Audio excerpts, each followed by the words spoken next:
Hello and welcome to a new episode of Unleashed. Today we'll tackle the open border, not just the American one, but the open border here in Colorado. It's having dire consequences when it comes to fentanyl, skyrocketing crime rates, trafficking, cartel activity. We're one of the top states for cartel operations in the country. The term sanctuary state in Colorado has sparked a fiery debate among policymakers, law enforcement, and the public. Governor Jared Polis has categorically denied Colorado's status as a sanctuary state. The counterargument relies on a series of legislative actions that collectively designate Colorado as a haven for undocumented immigrants. Let's delve into the legislative journey that feeds into this controversy.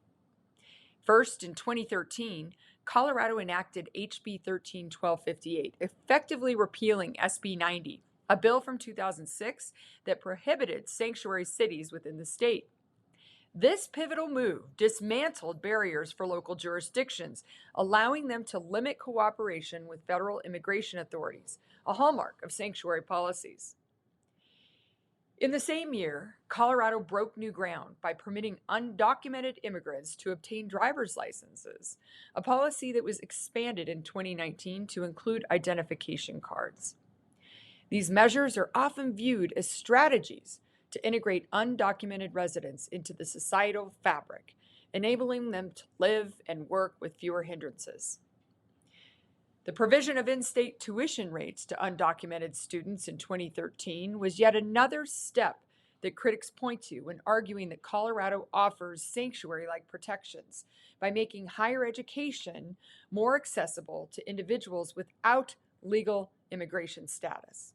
HB 19-1124, signed into law in 2019, further solidified the state's stance by barring local law enforcement from collaborating with ICE, Immigration and Customs Enforcement, particularly concerning probation services. The signing of SB 20-083 in 2020 established courthouses as safe zones for undocumented immigrants by prohibiting ICE from making arrests within these facilities, a policy that protects the rights of immigrants to access the legal system without fear of deportation.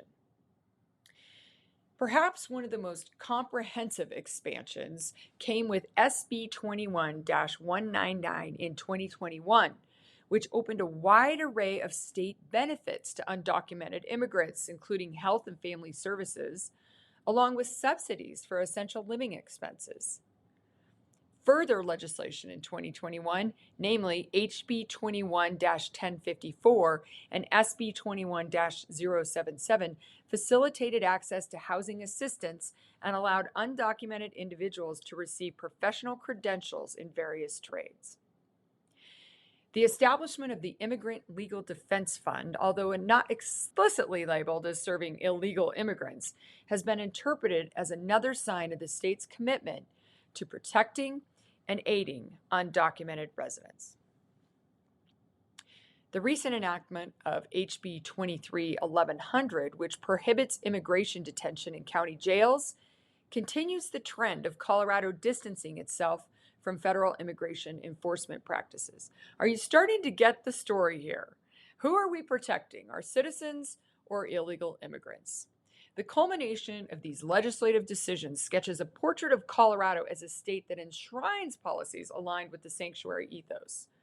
Now, while the term sanctuary can be nebulous and politically charged, the facts that I just went through illustrate a pattern.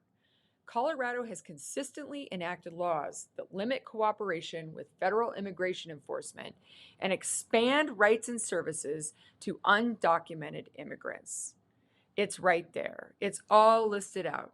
There's no running from this, Jared Polis. We are a sanctuary state. Colorado's relationship with the term sanctuary state is complex, underscored by the governor's office's firm rejection of the label last month. A spokesperson for Governor Jared Polis clarified that Colorado is not and has never been a sanctuary state, emphasizing a focus on utilizing law enforcement resources to fight crime and bolster safety, rather than getting embroiled in the semantics of immigration policy. But semantics matter, especially if your daughter has overdosed on fentanyl or has been trafficked or your car got stolen because of the cartels. The refusal to embrace the sanctuary state title is met with contrasting views from several organizations and legal actions by the state itself, which paint a very different picture of Colorado's stance on immigration enforcement. As an example, the Lutheran Immigration and Refugee Service lists Colorado among other recognized sanctuary states such as California, New Mexico, and New York. The Center for Immigration Studies also identifies Colorado as a sanctuary jurisdiction, pointing to Denver and Boulder County, among others. These listings imply a perception that Colorado's policies align with the sanctuary concept. If it quacks like a duck, it is a duck, despite official denials. Now, while Governor Polis and the official stance of Colorado's government is to reject the sanctuary label, the legislative trends and the recognition by external groups suggest that in practice, Colorado is very much a sanctuary state. So let's put that argument behind us. This juxtaposition of official denial and practical policy places Colorado at the heart of the sanctuary city and state debate, illustrating the multifaceted and often contentious nature of immigration policy in the United States. The nuances in Colorado's approach reflect a broader challenge faced by states navigating the balance between federal immigration, the enforcement of it, and the rights and integration of undocumented residents. In the intricate debate surrounding Colorado's status as a sanctuary state, there are critical concerns regarding the unintended consequences of such policies. One significant repercussion is the facilitation of criminal enterprises, such as drug trafficking operations by Mexican cartels within the state's jurisdiction. Notably, Denver has been identified as a major distribution hub for some of the most powerful Mexican drug cartels in the world. Among the top 5 U.S. cities that serve as distribution points for these cartels, Denver stands out for its strategic importance to these illicit networks. Both the Sinaloa cartel and the Juarez cartel, the latter ranking as the 4th most powerful Mexican cartel operating in the U.S., are reported to use Denver as a critical node in their distribution networks. The implications of sanctuary policies on local and national security become a point of contention when cities within sanctuary states are identified as operational centers for international drug syndicates. Critics argue that sanctuary policies may inadvertently create safe havens for criminal organizations by limiting local law enforcement cooperation with federal immigration and law enforcement agencies, such as ICE, which could potentially play a role in curbing these illegal activities. For law enforcement, the challenge is twofold. It's adhering to state policies that promote sanctuary while also confronting the reality of the criminal entities exploiting these policies for nefarious purposes. This situation places additional pressure on local police forces, requiring them to navigate complex legal landscapes and policy directives while attempting to maintain public safety and law and order. The discourse around sanctuary states must balance the human rights of undocumented immigrants with the imperative of dismantling criminal operations that may thrive under reduced federal-state cooperation. It's a delicate balance between protecting the civil liberties of individuals and ensuring that protections do not inadvertently aid criminal activities that can harm the same communities that they are supposed to be safeguarding. Colorado's sanctuary state debate takes on new dimensions with the revelation of Denver as a hub for the drug cartel distribution. As sanctuary policies continue to be scrutinized, the broader implications for public safety and the fight against international drug trafficking cannot be ignored. It is incumbent upon state leaders and policymakers to assess and adjust sanctuary guidelines if they are going to be a sanctuary state to preclude their exploitation by organized crime, ensuring that the intended sanctuary offers refuge and safety for all law-abiding residents, both documented and undocumented. Now let's talk about the costly impact these policies have. Denver, a city that has proudly worn the badge of a sanctuary city, is now grappling with the financial repercussions of its open arms stance toward immigrants.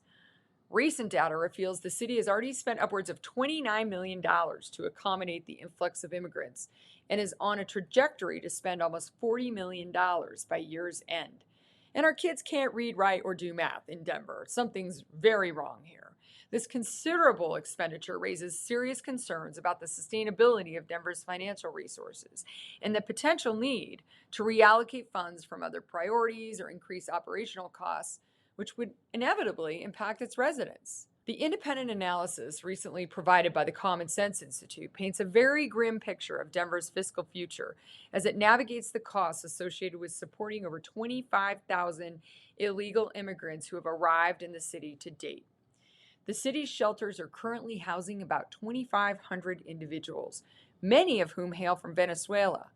With more than 50 additional people arriving on a recent Monday alone, the city's shelter systems are under immense strain, and so are our finances. The immigration surge Denver is experiencing symbolizes a broader national crisis that has now penetrated deep into the country, reaching cities far and wide, away from the border, just like Denver. The financial burden of this crisis falls heavily on the local government, which is really us, all of us. The costs, though currently buffered by contingency funds and external grants, may eventually force the city to choose between maintaining its sanctuary status and fulfilling other civic responsibilities. The absence of a holistic approach to immigration reform at the federal level leaves local governments to bear the brunt of these costs. The risk of unplanned expenses crowding out other financial priorities or increasing the ongoing costs of governance is a looming reality for Denver citizens. As Colorado navigates these turbulent waters, the need for comprehensive immigration reform becomes increasingly apparent. We are known for inclusivity and a welcoming nature, but we face a pivotal moment where the true cost of our sanctuary status is measured not just in financial terms, but in the sustainability of our humanitarian commitments. The situation calls for a balanced approach that ensures the dignity and support of immigrants while also maintaining the state's fiscal health and the well-being of our residents. Let's welcome to the show my friend John Fabbricatore. He's now running for Congress in CD6 against Jason Crow. John recently retired as the Director for U.S. Immigration and Customs Enforcement, or ICE, and Enforcement Removal Operations, or ERO, in Colorado and Wyoming, covering 200,000 square miles with more than 200 federal employees. John, welcome to the program. We're honored to have you here today. There's so much going on in the world, and you are just the right person to talk to about all of this havoc. Tell us a little bit about your background. Tell the listeners about your background. I have so much respect for you and everything you've done. So I want my listeners to know who you are. Thanks, Heidi. I appreciate you actually having me on the show. And so my background goes back about a little over 30 years. I joined the United States Air Force right out of high school, was in United States Air Force Security Forces, spent about a little over 6 years within the Air Force, and then got out and became a federal agent with Federal Protective Service. Worked on the first World Trade Center bombing trial, both Oklahoma City bombing trials. And at the end of the Oklahoma City bombing trials, I actually transferred into INS at the time, Immigration and Naturalization Service. That was around 1998. With what happened with 9/11, INS became ICE at the time. It combined Immigration and Customs Enforcement. So I was swallowed up into that agency. Worked for Immigration and Customs Enforcement for many years, about 24 years with ICE, and worked fugitive operations team. So I've been on teams that have gone after very violent, criminal, illegal aliens. I've worked on sex offender task forces. Worked my way up through ICE, through management. Became an assistant field office director, a deputy field office director. Went to the border under President Trump and was a deputy chief of staff in 2018 for the whole south border part through Texas and Arizona and California.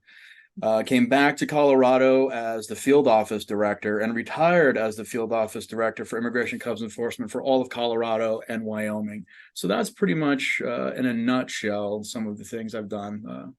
You've been on the front lines of all these battles we're facing. And obviously, we're recording this to come out next week, but we just had a terrible weekend with what happened in Israel.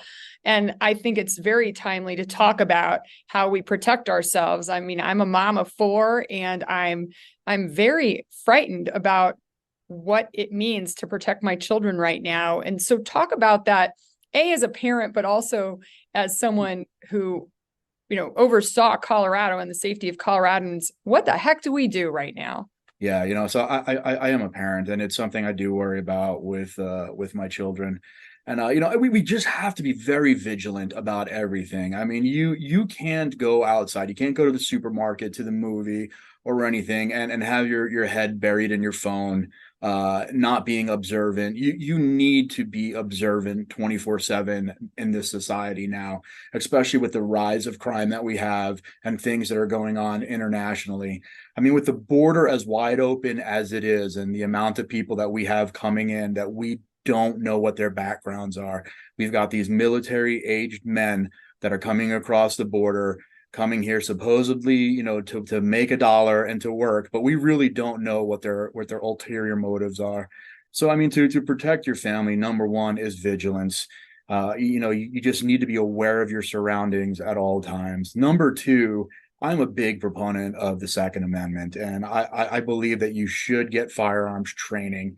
You should train regularly with a firearm, and you should own a firearm. You are the first responder for your family. Police are minutes away, and you may have seconds to respond. So, it's very important that we take our own safety into us, and we're responsible for our families and for our own safety. So it's very important that we train, and we're aware of things that are going on around us at all time.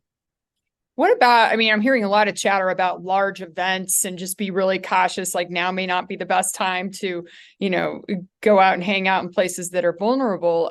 Is that overreacting?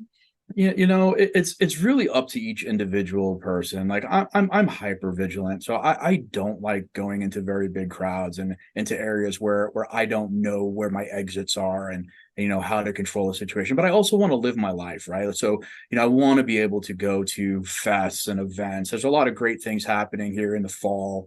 The Oktoberfest is coming up. A lot of great things that people may want to go to, and I say, live your life, but again, no, and have an exit plan. Have a medical kit in your vehicle. Know how to use a tourniquet. Know how to do CPR. Know what to do if an emergency does happen. Don't be the kind of person that something happens and then you just freeze and you're not aware. And a lot of this stuff you can do just in your inner dialogue in your head as you're going to an event. Look for those exits. Look for park your car in a certain area that you can get to it, even if it's further away from getting into a massive parking lot. So kind of know those surroundings before you go into them. Be aware of where you're going. But we have to continue to live our lives. We can't just stay in our homes. But things are dangerous out there, and we just need to be really very cognizant of that, I guess. All right, John, why are they so into having an open border? Why does Polis want Colorado to be a sanctuary state? I don't understand the MO behind these guys and their decisions. I mean, I get there's the flippant political answers like, oh, it brings in more voters, but they have kids, they have families. Aren't they terrified about what might happen? Yeah, Heidi, I really think that they are so locked into wanting this open border, the sanctuary state idea. And even if they know it's wrong now, they're afraid to go back against it. So a couple of years ago, when I was the field ops director and I was fighting having a sanctuary state in the state of Colorado, many on the left, ridiculed me on that and said, oh, sanctuary states are great, they're safer, and all these other things that are definitely not true. And now we, as more and more illegal aliens keep pouring into Colorado, and these politicians see this, and you see what they're actually doing, they're hypocrites. And they're Polis is out there busing people out of Colorado. You got the mayor in Denver trying to get rid of people. It's to the point where I think they know that they're wrong. They're just so afraid to go against the position that they've held for so long. And they are almost willing to let it be chaos before that they admit that they were ultimately wrong on what sanctuary state is doing to Colorado. So a couple things I've heard about Colorado since my campaign that have gotten worse. One is that we're one of the top cartel activity states in the country, or Denver is anyway, one of the worst cities. The other thing is that fentanyl is not getting any better. It's still killing our kids, our families in Colorado. And finally, trafficking. Trafficking is a huge issue, and Sound of Freedom kind of blew that whole conversation up. How real are these things in Colorado? Because I think a lot of people just walk around with their head in the sand like, this isn't happening here. But what I learned on the campaign trail as a governor candidate is it is happening here. How bad is it? Yeah, it absolutely is. It's pretty bad. So, we have three major cartels in the state of Colorado. And the reason that they come to Colorado is because we're a sanctuary state, and they know that they can be here with impunity, and they can, they'll have their cartel members who get busted for dealing in heroin, dealing in fentanyl or methamphetamine, released to the street on no bonds for, they go to drug court, they're right out on the street. So they know what they can do here in Colorado, and they know they can stay out of trouble. They know the state's not going to report them to ICE. So it's a good location for them to come to. And just logistically and geographically, where Colorado is located in the country, they can come right up from the border on I-25. Then they've got I-70 and I-80 to then punch out east and west and, bring any of the drugs that they bring up from the border out to Chicago, out to Salt Lake City, further to New Jersey and New York, so, and it's the same thing for the human smuggling and sex trafficking. It's why we've become this kind of center hub for them bringing in sex trafficking, because it's just the location that we are makes it an ideal location for the cartel to set up their shop and do what they have to do. And this state being a sanctuary state and not cooperating with ICE and not allowing ICE to really work with them in intelligence and really going out there and being able to, really put good cases against the cartel because the state gets in the way on everything. It's just bad for the state. I've been in this state since 1997. I've raised kids here. This state has definitely changed in that time. I think we are less safe as a state because of what we've done as a sanctuary status state. The laws that we've passed here with them not allowing ICE to work, local law enforcement to work with ICE, with them not allowing ICE to hold detainees in county jails, with them allowing illegal immigrants to even get driver's licenses. So, since I've been retired, I've been down to the border 7 times since I've retired, gone down there a bunch of times, done some interviews, and I interviewed some people down in El Paso who were coming up to Denver to get driver's licenses and then go elsewhere in the country because they knew they could get a driver's license within a week of being in Denver. All they had to do is be in a shelter and get a non-governmental organization, either Catholic Charities or Lutheran Services or somebody, to sign off on a piece of paper saying that they were in that shelter, and then they could go and get a driver's license. So they're coming to Colorado not even to stay here. They're using Colorado, using our resources, using our taxpayer dollars, and then going somewhere else with that Colorado driver's license in hand. Well, that's frightening for our country and for Colorado. John, what if I was to wave a magic wand and say, you're in charge now, you're governor, what would you do to fix it? Number one, I would get rid of sanctuary policy. We need to work with ICE. We need to be able to work with the federal agencies and be able to combat crime. They labeled ICE as the bad guy for the last couple of years, and it's ridiculous. ICE was not out there dragging people out of restaurants, taking workers off of roofs. They were not doing that. They were going against gang members. They were busting people on the Cherry Creek Trail that were dealing heroin. So number one, I would get rid of those stupid laws that are making it impossible for federal law enforcement to work with local law enforcement and keep this state safe. That would be the first thing that I do. Number two, I would just be honest with people that, look, we are an immigrant nation. We want legal immigration here, but we're not going to accept illegal immigration in Denver. We're not going to support them working in Denver, and we're not going to give them free things on taxpayer dollars, not illegal immigration. If you want to come here legally and you want to do everything legally, we will 100% support that, because that's what we should do as Americans. But if you break the law to come into this country, we have to say no to that. We have to put our foot down to the initial part of them coming in is illegal. And we need to do something about that. So those are the first two things that I would do. So as a parent, what advice do you have for us as our kids are growing up and going out into the world? How much do we talk to them about this stuff? Because my 14-year-old over the last couple of days has been really anxious and upset. She has a tender heart. She's just so worried about what she's seeing on TV and hearing about with what's happening in Israel and around the country. How do we prepare them, but yet not freak them out? Yeah, that is a hard thing. I really believe that they do need to be prepared. I mean, we can't hold this stuff back for them. We have to prepare them for adulthood, letting them know that this is a great, beautiful country, and there's a lot of great values that this country has, but there's a lot of bad things within the country. There's crime, and there's things outside the country that they need to be concerned about. I don't go on vacation to Mexico. I don't do it. I don't support the Mexican economy by taking vacations in Mexico when I know fentanyl is coming over the border continuously. I just got back from DC. I was at a fentanyl rally with over 700 parents that had lost children to fentanyl. We have over 100,000 people a year dying from opioid overdoses, 70,000 of them from fentanyl overdoses.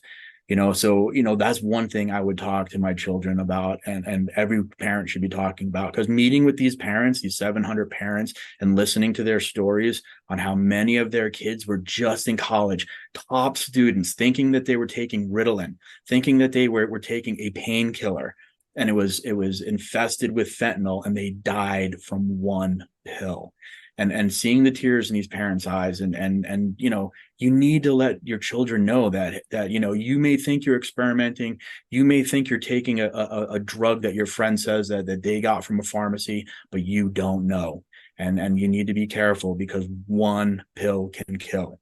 And that's what we need to get across to them. We need to we need to be vigilant, and our children need to be vigilant as well. I think teaching them to be confident in themselves and build awareness around, who they are, where they are, what they're looking at as far as their location. That's something that a friend got me involved in some classes for my kids when they were little. But you have to be diligent about it. It goes away quickly, like if it's not top of mind. And so I worry that our kids are so comfortable in who they are, where they live, because they've been, protected for so long, that this is pretty shocking to all of a sudden be talking to them about what the images that they're seeing on the TV or YouTube or whatever. Right. It's just horrific. And so it's a really scary time for our children and for us as parents. What are you up to right now? What projects are you working on? How are you making a difference? Because I know you're really busy. Yeah, I've been really busy. So again, I was down toward the Arizona border just a few weeks ago. Then I went right from the Arizona border right to DC for the fentanyl rally. I'm just really trying to stay connected to a lot of the things that are going on, trying to make my voice heard and make as much of a difference as I can.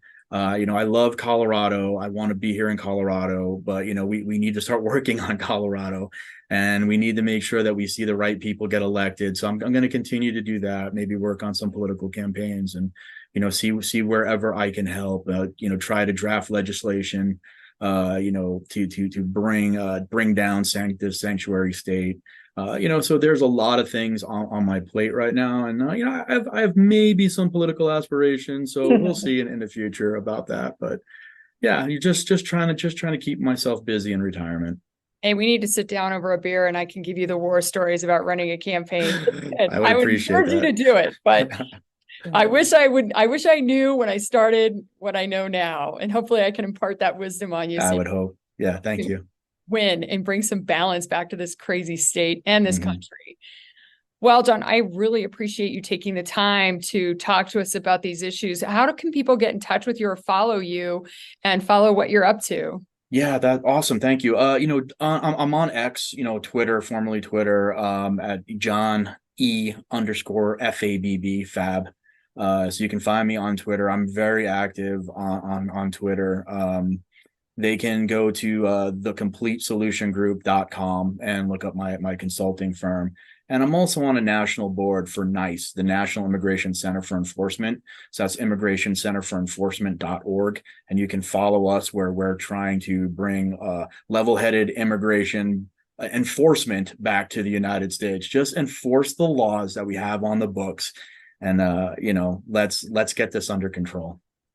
Well, I appreciate your time again and your wisdom. I'm going to follow you very carefully, especially right now with everything going on. And I wish you the best of luck in your aspirations. Let's get back on this podcast when you do decide what you're going to do, and we'll announce it to the world. Thank you, Heidi. I appreciate you.